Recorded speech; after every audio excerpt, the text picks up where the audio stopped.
It's unfortunate that over the last 35 or 40 years, green jobs have trumped American jobs. We have not had a surplus trade result in this country in 35 years. We're not likely to have one for another 35 years. When your trade deficit is $1 billion a day, you got to figure that there's probably somewhere in the neighborhood of 2,000 jobs a day you don't have, 7.3 million or so jobs. Turns out that that's not too far off of how many jobs we've lost. You know, people think regulation means green. Regulation doesn't mean green if all you're doing is transferring 6 times the pollution outside the country. So you shouldn't think of yourself as an environmentalist if you want to cause the U.S. economy to get weaker and weaker because you're actually a polluter. But 53% of the mercury emissions in the world come from Asia, not from the United States. Only 1% of the mercury emissions in the world come from the United States.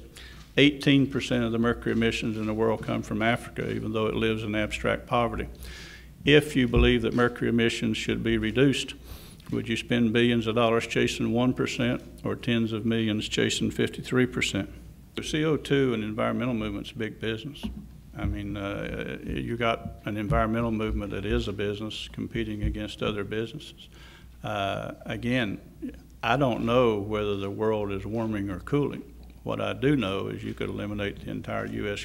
industry and eliminate all the people and all that, you wouldn't make a whole lot of difference. There's 7.8 billion tons of coal burned in the world.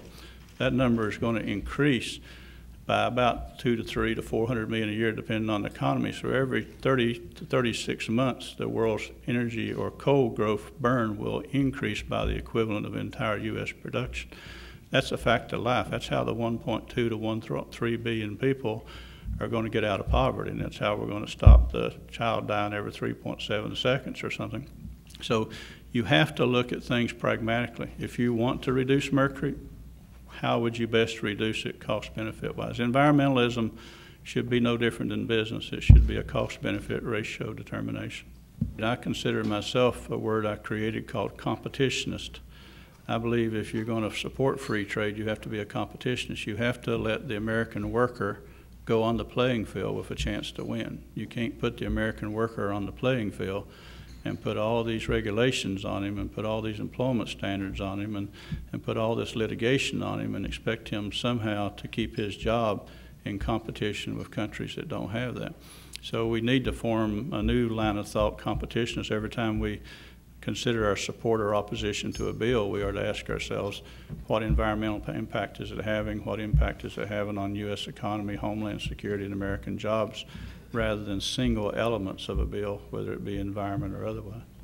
So there are things out there that you have to wonder whether the American worker is getting a fair deal or not.